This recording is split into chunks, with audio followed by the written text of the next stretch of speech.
옆 사람과 인사를 좀 나눠보실래요? 부자 되세요.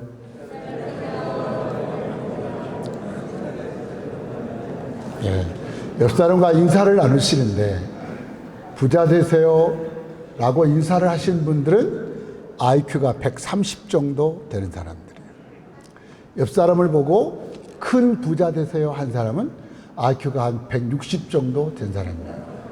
여러분은 다 예수 믿는 사람이니까 옆 사람 보고 영혼주기 부자 되세요 하는 사람은 IQ가 190인 분이에요. 그러니까 꼭 시키는 대로만 하면 그 정도밖에는 못하잖아요. 더 뛰어넘어야 더 발전되고 잘할 수 있죠. 다시 한번 해보세요. 부자 되세요. 네, 전부 다 올라올 때는 IQ 130이었는데 이제 내려갈 때는 200이 돼서 내려가게 될 줄로 믿습니다. 제가 3대째 예수 믿는 집안에서 태어나서 제가 자랑스럽게 생각하는 것은 장로님들 앞에서 설교하면 제가 힘이 나요. 왜냐하면 아버지가 장로님이시니까.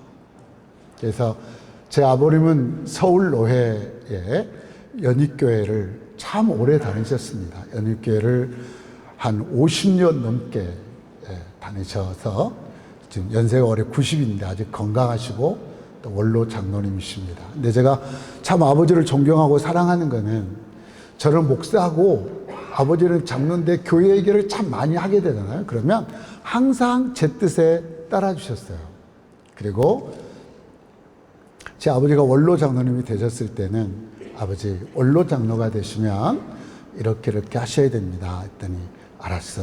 그리고 꼭 그렇게 지켜주셨어요. 그래서 참 장로님이시고 또 아버지지만 존경스럽다 이런 생각이 듭니다. 왜냐하면 사람이 이제 장로님이 되셨다 그러면 그만큼 연세가 드셨다는 것인데 연세가 드는 사람들이 나타나는 딱 두 종류의 모습이 있죠. 하나는 인생을 그만큼 살았으니까 노련한 사람이 있어요. 우리가 노련하다는 것은 뭐 지식을 많이 배우고 공부를 많이 하고 학위를 많이 가져도 그런 게 아니고 경험. 인생을 살아본 경험이 어떤 사건과 여러 가지 많은 일들을 만날 때 이렇게 하면 노련하게 어떤 일을 처리하는 사람이 있는가 하면 나이가 들어서 둔해지는 사람이 있어요. 이런 사람을 노둔한 사람이라고 그래요. 근데 몸만 둔해지는 게 아니라 마음도 둔해지고 생각도 둔해지고 영혼도 둔해져요. 여러분 그러시죠? 나이가 먹으니까 몸이 둔해져요. 그렇지만 여러분의 어떤 생각과 영성은 둔해지지 않고 날마다 예리하고 노련해져야 되는 줄로 믿습니다. 제가 오늘 설교를 간단하게 하려고 생각을 했습니다. 왜냐하면 설교를 길게 하면 뒤에 격려 다 축사가 다 길어지더구만. 왜냐하면 설교를 길게 하니까 또 축사도 길게 해도 되는 줄 알고 그래서 설교자는 항상 짧게 해야 되겠네요. 오늘은 좀 마음 놓고 길게 해도 되지 않을까 이런 생각이 드는데 그래도 여러분들이 어떻게 은혜를 받냐에 따라서 달라지겠죠. 제가 왜 옆사람과 부자 되세요라고 인사를 하시라고 했냐 하면 그냥 우리가 웃으려고 농담으로 그렇게 하는 게 아니고요. 미국의 유명한 부자학 강사가 있습니다. 제가 어느 날부터인가 나는 이제 죄송하지만 목사님들이 쓴 책은 이제 그만 읽어야 되겠다. 왜냐하면 내용이 다 거기서 비슷하니까 뭔 책을 읽을까 하다가 이 부자학, 자기개발서, 산담학 이런 책들을 많이 해서 지금 제가 제 책꽂이에 보니까 그런 책인지를 모르고 샀는데 자기개발서가 한 150권 정도 되더라고요. 근데 요즘에도 책을 사면 자꾸 그런 것만 사요. 그만 사야 되겠다라는 생각을 했는데도 또 그런 책들을 사게 되는데 미국의 유명한 한 그 부자학 강의를 하는 캐서린 폰더라고 하는 여사가 결혼을 하고 아들을 둘 낳았는데 오랫동안 남편이 병원 생활을 하다가 젊어서 세상을 떠났어요. 자기에게는 3가지의 유산이 남겨져 있었어요. 2 아들, 그 다음에 큰 병원비의 빚더미, 그리고 우울증, 이 3가지가 남아 있어서 자살을 하려고 생각을 하다가 어느 날 지역 신문을 보고 죽기 전에 교회를 한번 가봐야 되겠다. 그래서 그가 교회를 다녀서 예수님을 만나고 나서 우울증이 치료받고 빚을 갚고 큰 부자가 됐어요. 그래서 미국의 여러 군데를 다니면서 부자학에 대한 강의를 하다가 책을 썼습니다. 제가 그 책을 보고 수레라는 것은 뭐냐? 부흥회라고 하는 것이 뭐냐? 돈만 많아도 부자 되는 것이냐? 그러지 않습니다. 이건 포도린 캔더 여사가 쓴 부자의 원리라는 책에 나와 있는 내용입니다. 부자란 영혼육이 잘 되는 것이다. 영혼육이 풍성해진 것이다. 역시 설악산에도 아멘을 못하고 죽은 귀신들이 많아가지고 부자는 영혼육이 잘 되는 것이다. 한번 따라해주세요. 부자는 영혼육이 부자 되는 것이다. 수련회는 영혼육이 부자 되는 것이다. 여러분, 짧은 시간에 수련회를 하지만 이렇게 여러 가지 곤고하고 어려운, 또 여러분 개인적으로도 교회적으로도 가정적으로도 국가적으로도 힘들고 어려운 시대를 우리가 살아가지만 여러분의 영혼은 이번 수련회를 통해서 부자가 되셔서 내려갈 수 있게 되기를 축복합니다. 여러분, 인생을 그만큼 살으셨으니까 저도 이제 60이 훌쩍 넘어서 얼마 안 있으면 70을 바라보는 나이입니다. 그래서 자꾸만 제 인생을 돌아보면서 엉뚱한 생각을 좀 많이 하게 됐습니다. 지난주 이번 주만 해도 기독신문에 제 얼굴이 어디 강사라고 신문에 많이 나오는데 신문사에서 사진을 몇 번 갖다 줬는데도 자꾸만 이상한 사진을 실어놔서 전화 왔어요. 목사님들이. 이 목사님 좀 사진 좀 제대로 찍어가지고 그 기독신문에 좀 갖다 주라고 그래서 알겠습니다 하고 정말 좀 비싼 그 스튜디오에 가서 이제 사진을 찍었는데 너무 사진이 잘 나왔어요. 딱 그걸 보는 순간 이거 내 죽을 때 영정사진으로 썼으면 좋겠다. 이런 방정맞은 생각이 드는 거예요. 그래서 그만큼 인생을 살았다는 뜻이고 또 내 삶을 뒤돌아보게 된다, 이런 생각이 듭니다. 여러분, 인생을 그만큼 살으셨으니까 삶이란 뭐라고 생각하십니까? 살아간다는 게 뭐예요, 여러분? 살아오신 게 뭡니까? 우리가 산다는 것은 뭐냐? 여러 가지 산다는 것을 어떤 철학적인 입장에서 논할 수 있지만 내 인생의 단순한 삶에서 산다는 것은 뭐냐면 한번 따라해 보세요. 길을 걷는 것. 길을 걷는 것. 산다는 것은 뭐냐? 길을 걷는 것입니다. 길을 멈췄어요. 그거는 죽었다는 뜻입니다. 우리는 힘들고 어렵지만 끊임없이 길을 걸어야만 앞으로 나아갈 수 있고 길을 걸어야만 조금 더 높은 곳으로 올라갈 수 있습니다. 성경에서는 길에 대한 말씀이 우리가 상상할 수 없을 정도로 길에 대한 말씀이 많습니다. 그런데 그 인생의 길, 그리고 성경의 길을 보면 선악을 알게 하는 나무의 길과 생명나무의 길을 쭉 창세기부터 계시록까지 길은 딱 두 가지의 길밖에는 없습니다.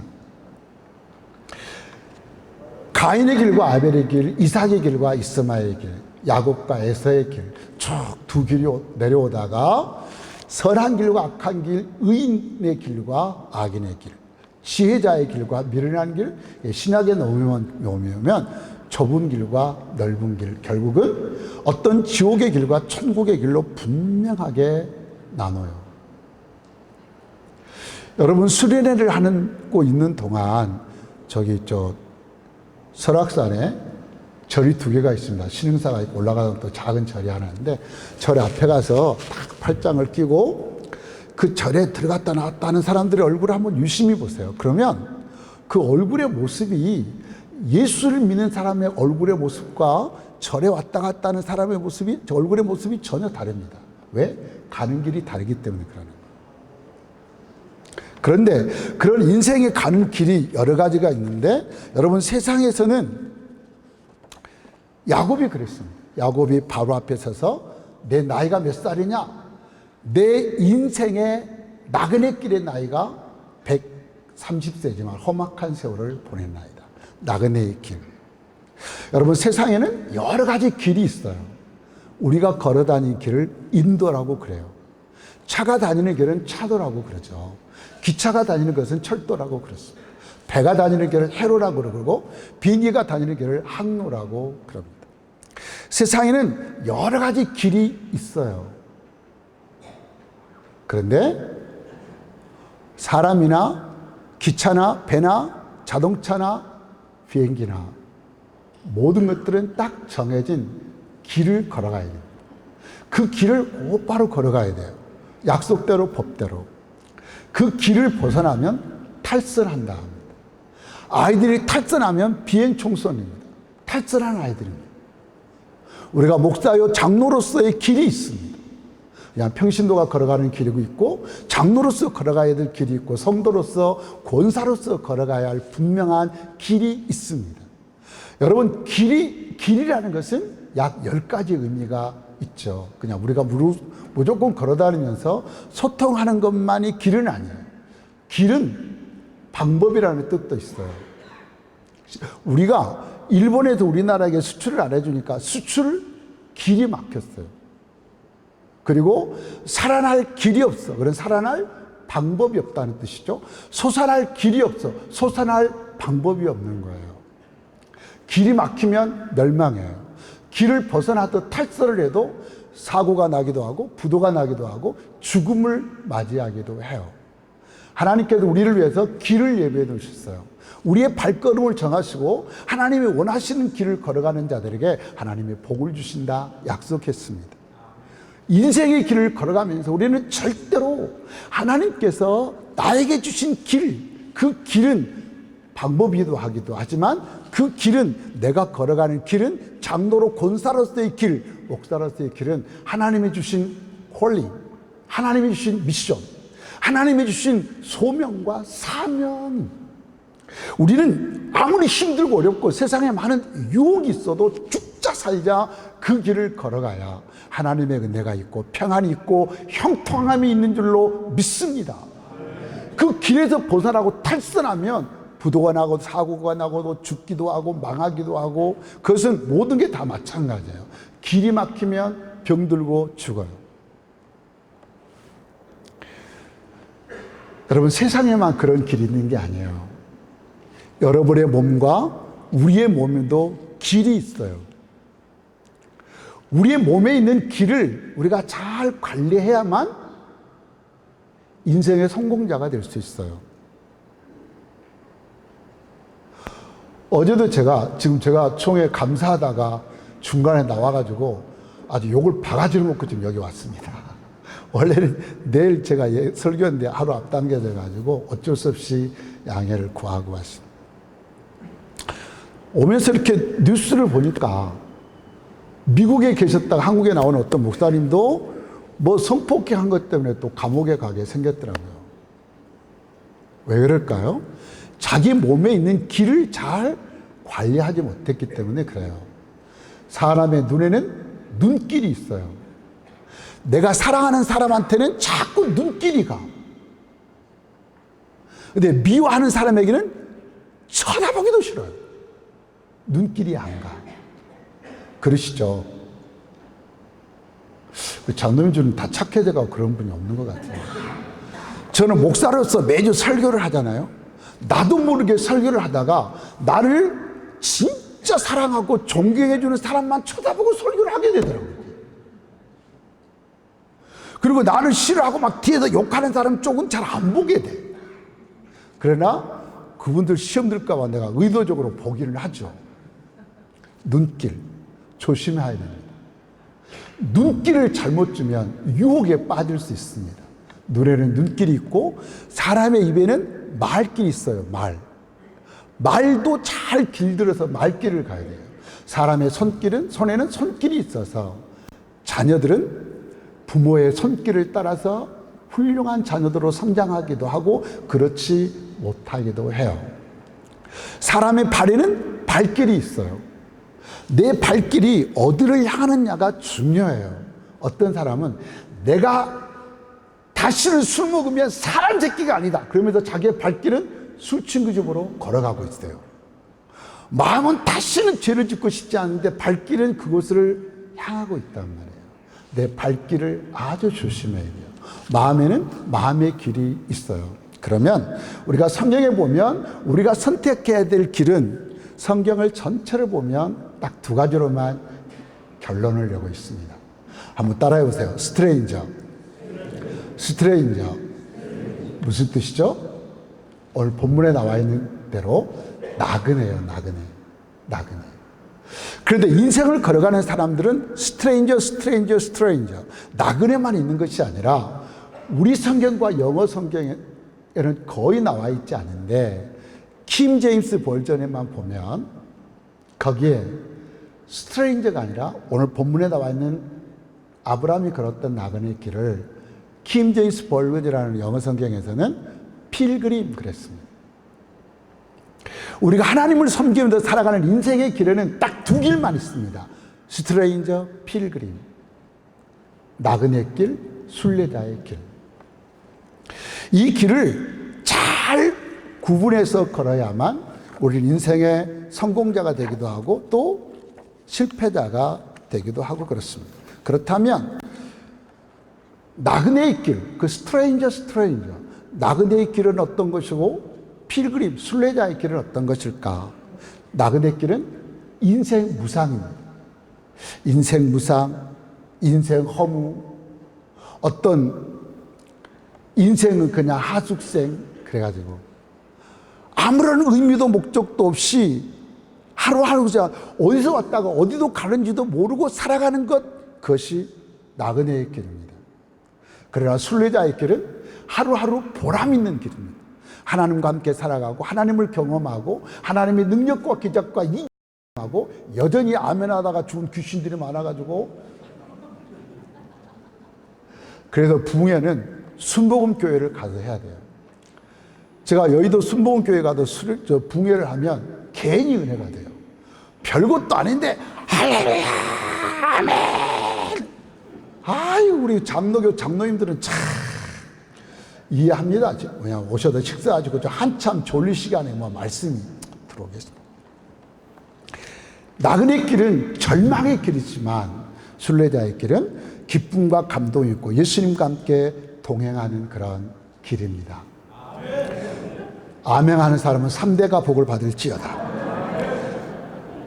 둘째로 나그네의 길은 목적이 없는 길입니다. 내가 오늘 어디 가서 뭘 해야 돼? 인생에 사는 목적이 없어요. 여러분 장로님도 마찬가지예요. 내가 왜 살지? 내가 사는 목적이 뭐야? 내가 죽지 못해도 사는 거야? 어쩔 수 없이 사는 거야.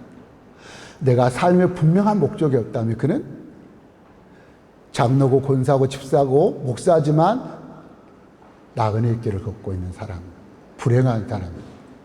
그러나 순례자는 분명한 목적이 있습니다. 누군가가 나에게 당신은 왜 삽니까? 물으면 나는 이것 때문에 삽니다 라는 분명한 목적이 있고 그리고 목적지가 있어요. 이걸 우리는 콜링, 소명이라고 합니다. 그리고 그걸 사명이라고 부르기도 하죠. 이처럼 나그네의 길과 순례자의 길은 길을 걸어가는 것 같지만 전혀 다른 길을 걷고 있습니다. 나그네는 혼자 인생의 길을 걸어가는 사람입니다. 정처 없이 그냥 혼자. 그러나 순례자는 결코 외롭고 고독한 길이 아니라 예수님과 함께 길을 걸어가기 때문에 행복한 삶을 살아가는 사람, 하나님을 경험하고 능력 있는 삶을 살아가는 사람입니다. 네 번째로 이쪽 분단이 아멘을 잘하나요? 왜? 북한이 가까워서. 이쪽은 청와대가 가까우니까 아멘을 좀 크게 하고 결국은 나그네 길의 종착역은 지옥입니다. 그러나 순례자의 종착역은 천국입니다. 존 버년이 쓴 철로역정, 그것은 나그네가 걸어가는 길이 아니라 순례자가 어떤 길을 걸어가면서 그 순례자의 길에 어떤 유혹이 올 것이냐를 따라서 정리한 아주 훌륭한 책이죠. 철로역정을 1년에 한 번씩은 읽어보셔야 돼요, 장로님들. 내 인생의 두 가지의 길, 스트레인저, 필그림. 나는 나그네의 길을 걷고 있나? 순례자의 길을 걷고 있나? 우리는 장로님 권사님들로서 또 두 길을 왔다 갔다 하는 사람도 있어요. 어쩔 때는 순례자의 길을 걷다가, 어쩔 때는 또 나그네의 길을 걷다가, 그럴 수는 없는 일이죠. 예수님께서 그리고 많은 신앙의 위인들이 순례자의 길을 걸으셨기 때문에 여러분 장로님들 이번 순례를 통해서 영혼육이 건강하고 정말 순례자의 길, 예수님이 걸으셨던 그 순례자의 길, 믿음의 조상들이 걸었던 그 순례자의 길을 묵묵히 걸어가면서 예수님을 경험하고 결국은 천국을 놀라운 영광과 상급과 면류관을 누리는 그러한 우리 서울지구 장로회 연합회 장로님들, 권사님들 다 되시기를 주님의 이름으로 축복합니다. 주님의 이름으로 축복합니다. 한번 따라해 보세요. 나는 나그네가 아니다. IQ가 190대 분은 딱 5명밖에 없는데 내가 주먹을 쥐고 하면 여러분도 주먹을 쥐고 설교는 눈으로 들어야 되는데 나는 나그네가 아니다. 나는 순례자다. 나는 순례자다. 2분만 함께 기도하겠습니다. 주여 주여 두 분만 같이 부르고 하나님 나는 나그네의 길을 걷고 있습니까? 순례자의 길을 걷고 있습니까? 오늘 주신 말씀을 따라 하나님 내가 나그네의 길이 아니라 순례자의 길을 걷게 하시옵소서. 우리 두 손 높이 들고 주여 주여 두 분만 같이 부르고 한 2분 동안 통성으로 같이 기도하겠습니다. 주여 주여 아버지 하나님 주님께서 사랑하시는 우리 서울